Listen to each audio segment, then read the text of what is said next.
Hello everyone, welcome to my channel. இன்னைக்கு நாம standard 10th maths chapter number 1 relation and ஃபங்க்ஷன்ல example 1.4ம் 1.5யும் பார்க்க போறோம். எக்ஸாம்பிள் 1.4ல क्वेश्चन என்ன கொடுத்திருக்காங்கன்னா A B ன்னு ரெண்டு क्वेश्चन வந்து அதாவது ரெண்டு செட்ஸ் வந்து எனக்கு கொடுத்திருக்காங்க. அந்த ரெண்டு செட்டுமே வந்து ரிலேஷன் அதாவது A to Bங்கிறது வந்து கொடுத்திருக்க ஃபாலோயிங் சப்டிவிஷனுக்கு ரிலேஷனா இருக்காங்கிறத கண்டுபிடிக்க சொல்லியிருக்காங்க. இந்த இடத்துல A to B அப்படிங்கிற இந்த வேர்டு வந்து எதை டினோட் பண்ணுதுன்னா A கிராஸ் பியை தான் வந்து A to Bன்னுட்டு எனக்கு கொடுத்துருக்காங்க. அதுவே B to Aன்னு கொடுத்துருந்தாங்கன்னா B கிராஸ் ஏவை வந்து டினோட் பண்ணுதுன்னு அர்த்தம். அப்படின்னா இங்கே A to Bன்னு எனக்கு கொடுத்துருக்காங்க. A to Bனா என்னென்னா A கிராஸ் பியை டினோட் பண்ணணும். அப்படின்னா நான் A கிராஸ் B வந்து என்னங்கிறத முதல்ல கண்டுபிடிக்கணும். அதுக்கு ஏங்கிற செட் எனக்கு கொடுத்துருக்காங்க 3 4 7 8. அதை நான் எழுதிக்கிறேன். கிராஸ் பி வந்து என்னென்னு பார்த்தோம்னா 1 7 10. ரெண்டுமே நான் இப்போ கிராஸ் பண்ணுறேன். கிராஸ் பண்ணால் என்னென்ன வேல்யூ கிடைக்கும்னா 3 1 3 7 3 10. அடுத்தது 4 1 4 7 4 10. அடுத்து 7 1 7 7 7 10.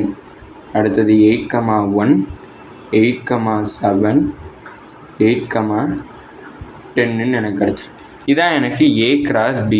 இப்போ எனக்கு A கிராஸ் பி வந்து கிடச்சிருச்சு. இப்போ கொடுத்துருக்க ஒவ்வொரு சப்டிவிஷனும் இந்த A கிராஸ் பிக்கு ரிலேஷனாங்கிறத கண்டுபிடிக்க சொல்லியிருக்காங்க. இதில் ஃபர்ஸ்ட் சப்டிவிஷன் வந்து என்னென்னு பார்த்தோம்னா R1. R1ல் என்னென்ன கொடுத்துருக்காங்கன்னா 3 7 4 7 7 10 அதுக்கப்புறம் 8 1ன்னுட்டு 4 ஆர்டர்டு பேர் வந்து எனக்கு கொடுத்துருக்காங்க. அது இதில் ப்ரெசென்ட் ஆயிருக்கான்னு முதல்ல பார்க்கணும். 3 7 இங்கே இருக்குது, 3 7 இங்கே இருக்குது, 4 7 இங்கே இருக்குது, இங்கேயும் 4 7 இருக்குது. அடுத்து 7 10 இருக்குது, இங்கேயும் 7 10 இருக்கான்னு பார்த்தோம்னா இருக்குது. 8 1 இங்கேயும் 8 1 இருக்குது. அப்படின்னா இங்கே A கிராஸ் அதாவது R1ல் இருக்கிறது எல்லா ஆர்டர்டு பேரும் A கிராஸ் பிலையும் எனக்கு இருக்குது. அப்படின்னா R1 is relation from A to B.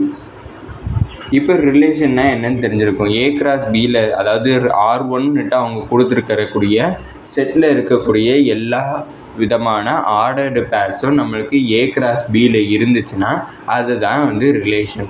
அதில் ஒரு ஆர்டர்டு பேர் கூட இல்லைன்னா அது ரிலேஷன்னுட்டு சொல்ல மாட்டோம். அது நாட் அ ரிலேஷன். இப்போ உங்களுக்கு ரிலேஷன்னா என்னங்கிறது புரிஞ்சிருக்கும். இப்போ செகண்ட் சப்டிவிஷனில் கொஷின் என்ன கொடுத்துருக்காங்கன்னா R2 is equal to set bracket of 3 1 அதுக்கப்புறம் 4 12. இப்போ எனக்கு A கிராஸ் பியில் கொடுத்துருக்க எது இருக்கான்னு பார்க்கணும். 3 1 இருக்குது. அடுத்து 4 12 இருக்கான்னு பார்த்தோம்னா 4 12 வந்து இல்லை. ஃபஸ்ட்டு நான் ரீசன் வந்து எழுதிக்கிறேன். 4 12 பிலாங்ஸ் டு R2. R2வில் வந்து எனக்கு 4 12 வந்து இருக்குது. ஆனால் 4 12 வந்து எனக்கு A கிராஸ் பியில் இல்லை. R2வில் வந்து 4 12 இருக்குது. ஆனால் A கிராஸ் பியில் வந்து 4 12 இல்லை. A கிராஸ் பியில் கொடுத்துருக்க ரிலேஷன் வந்து இல்லைன்னா அது ரிலேஷன் கிடையாது. அப்போனா it is not a relation. ஒரு ஆர்டர்டு பேர் இல்லைன்னா கூட அது ரிலேஷன் கிடையாது. From A to B. அடுத்தது தேர்டு சப்டிவிஷனில் கொஷின் என்ன கொடுத்துருக்காங்கன்னா R3 is equal to set bracket of 3 7 4 10 7 7 7 8 8 11 8 7 அடுத்தது 8 10. இதான் கொடுத்துருக்கக்கூடிய R3. இப்போ R3 வந்து எனக்கு கிடச்சிருச்சு. இப்போ R3 வந்து ரிலேஷனாக வந்து கண்டுபிடிக்கணும். அதுக்கு நான் A கிராஸ் பியில் கொடுத்துருக்க எலமெண்ட்ஸ் இருக்கா, அதாவது ஆர்டர்டு பேர்ஸ் இருக்கான்னு பார்க்குறேன். 3 7 இருக்குது, 4 10 இருக்குது, 7 7 இருக்குது, 7 8 வந்து இல்லை. அப்படின்னா எனக்கு 7 8ங்கிற ஆர்டர்டு பேர் எனக்கு R3யில் இருக்குது. அதனால் பிலாங்ஸ் டு R3ன்னு எழுதிக்கிறேன். ஆனால் 7 8ங்கிற இந்த ஆர்டர்டு பேர் எனக்கு A கிராஸ் பியில் இல்லை. அதனால் நாட் பிலாங்ஸ் டு. அப்படி A கிராஸ் பியில் ஒரே ஆர்டர்டு பேர் கூட இல்லைன்னா அது ரிலேஷன் கிடையாது. அதனால் it is not a relation from A to B. இதோட எக்ஸாம்பிள் 1.4 வந்து கம்ப்ளீட் ஆயிடுச்சு. அடுத்தது எக்ஸாம்பிள் 1.5. அடுத்தது எக்ஸாம்பிள் 1.5ல் வந்து கொஷின் என்ன கொடுத்துருக்காங்கன்னு பார்த்தீங்கன்னா, ஒரு ஆரோ டயக்ராம் அவங்க கொஷின்லேயே கொடுத்துட்டாங்க. ஆனால் ஒரு பிரச்சனையும் இல்லை. அந்த ஆரோ டயக்ராம் வந்து என்ன சொல்லுதுன்னா, Pக்கும் Qக்கும் நடுவில் இருக்கக்கூடிய ரிலேஷனை வந்து அந்த ஆரோ டயக்ராம் சொல்லுது. அந்த ரிலேஷனை யூஸ் பண்ணி நம்மளை என்ன கண்டுபிடிக்க சொல்லியிருக்காங்கன்னா, மொத்தம் 3 சப்டிவிஷன்ஸ் இருக்குது. அதில் ஃபர்ஸ்ட் சப்டிவிஷனில் செட் பில்டர் ஃபார்ம் என்னங்கிறத கண்டுபிடிக்க சொல்லியிருக்காங்க. இது மொத்தம் வந்து ஒரு செட்டை எப்படி ரெப்ரசன்ட் பண்ணலாங்கிறதுக்கு 3 டைப் வந்து இருக்குது. அது நீங்கள் 9th ஸ்டாண்டர்டில் வந்து படிச்சிருப்பீங்க. Descriptive form, set builder form, roster form. 3 types of forms வந்து இருக்குது. அதில் செகண்ட் டைப் தான் வந்து செட் பில்டர் ஃபார்ம். இப்போ இது ஒரு ரிலேஷனை டினோட் பண்ணுறதுனால இதை நான் ஆறுன்னு கன்சிடர் பண்ணிக்கிறேன். ஆர் இஸ் ஈக்குவல் டு பியில் இருக்கிற எலமெண்ட்ஸ் எல்லாத்தையும் நான் எக்ஸ்ன்னு கன்சிடர் பண்ணிக்கிறேன். கியூவில் இருக்கிற எலமெண்ட்ஸ் எல்லாத்தையுமே நான் ஒய்ன்னுட்டு கன்சிடர் பண்ணிக்கிறேன். இப்போ எனக்கு நான் செட் பில்டர் ஃபார்ம் எழுத போகிறேன். அப்படின்னா செட் ப்ராக்கெட் ஓப்பன் பண்ணிக்கிறேன். X comma Y.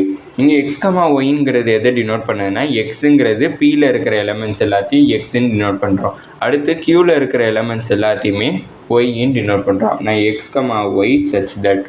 இப்போ வந்து நம்ம பார்த்தோம்னா இங்கே 5 இருக்குது, இங்கே 3 இருக்குது. 5ஓட 3 எவ்வளோ கம்மி? 2 டைம்ஸ் வந்து கம்மி. அடுத்தது 6 இருக்குது, இங்கே 4 இருக்குது. இங்கேயும் பார்த்தோம்னா 2 டைம்ஸ், அதாவது 2 நம்பர் வந்து எனக்கு சப்ராக்ட் ஆகிருக்கு. அடுத்து இங்கே 7, இங்கே 5. இங்கே 7ஓட 2 மைனஸ் பண்ணனா எனக்கு 5 கிடைக்கும். அப்போனா நான் இங்கே இருக்கிற எலமெண்ட்ஸ் எல்லாத்தையும் ஒய்ன்னு எடுத்தேன். அதனால் ஒய் இஸ் ஈக்குவல் டு, இங்கே நான் எக்ஸுங்கிற ஒரு நம்பர், அதாவது இங்கே எக்ஸுங்கிற ஒரு நம்பரோட நான் 2 மைனஸ் பண்ணால் தான் எனக்கு இந்த ஒய் கிடைக்குது. அதாவது 5ங்கிற எக்ஸை நான் மைனஸ் பண்ணால் தான் எனக்கு 3ங்கிற 2ஓட மைனஸ் பண்ணால் தான் எனக்கு 3ங்கிற ஒரு ஒய் வந்து கிடைக்குது. அப்படின்னா y is equal to x minus 2ங்கிற ரிலேஷன் நானாக கண்டுபிடிச்சிருக்கேன். இப்போ இங்கே 3ங்கிறது எனக்கு ஒய், இது எனக்கு தெரியாது. 5ங்கிறது எனக்கு எக்ஸு. அப்படின்னா 5ஓட ஒரு 2 மைனஸ் பண்ணால் 3ங்கிற ஒய் வந்து எனக்கு கிடச்சிச்சு. அப்படி தான் நம்ம இந்த ரிலேஷனை கண்டுபிடிச்சிருக்கோம். இந்த இடத்துல நான் எக்ஸோட எலமெண்ட்ஸை வந்து, அதாவது பியோட எலமெண்ட்ஸை நான் எக்ஸுன்னுட்டு கன்சிடர் பண்ணியிருந்தேன். அதனால எக்ஸ் பிலாங்ஸ் டு பின்னு எழுதிக்கிட்டேன். அடுத்தது நான் கியூவோட எலமெண்ட்ஸை ஒய்ன்னு கன்சிடர் பண்ணியிருந்தேன். அதனால ஒய் பிலாங்ஸ் டு கியூன்னுட்டு எழுதிக்கிட்டேன். இதுதான் வந்து செட் பில்டர் ஃபார்ம். அடுத்தது என்ன ஃபார்ம் வந்து கேட்டிருக்காங்கன்னு பார்த்தீங்கன்னா, ரோஸ்டர் ஃபார்மில் எழுத சொல்லியிருக்காங்க. ரோஸ்டர் ஃபார்ம் வெரி ரொம்ப ஈஸி. இங்கே வந்து 5 இருக்குது, இங்கே 3ஓட ரிலேட் ஆகிருக்கு. அப்படின்னா 5,3, 6,4, 7,5ன்னுட்டு எனக்கு 3 ஆர்டர்டு பேர்ஸ் வந்து கிடச்சிருக்கு.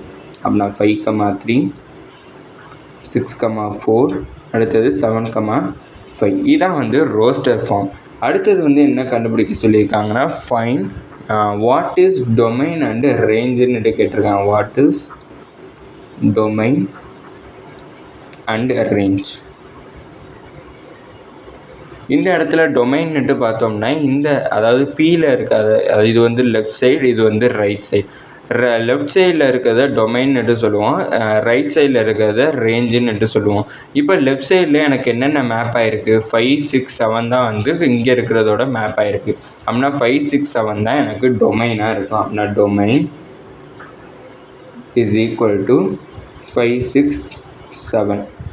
ரேஞ்சுங்கிறது எனக்கு என்னவாக இருக்கும்னா, ரைட் சைடில் மேப் ஆகிருக்குது. ரைட் சைடில் என்னென்ன மேப் ஆகிருக்கு? 3, 4, 5. அதான் எனக்கு ரேஞ்ச்.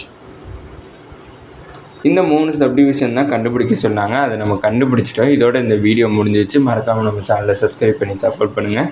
நீங்கள் கொடுக்கக்கூடிய ஒவ்வொரு சப்ஸ்கிரைபும் எனக்கு மிகப்பெரிய சப்போர்ட்டாக இருக்கும். தேங்க்யூ.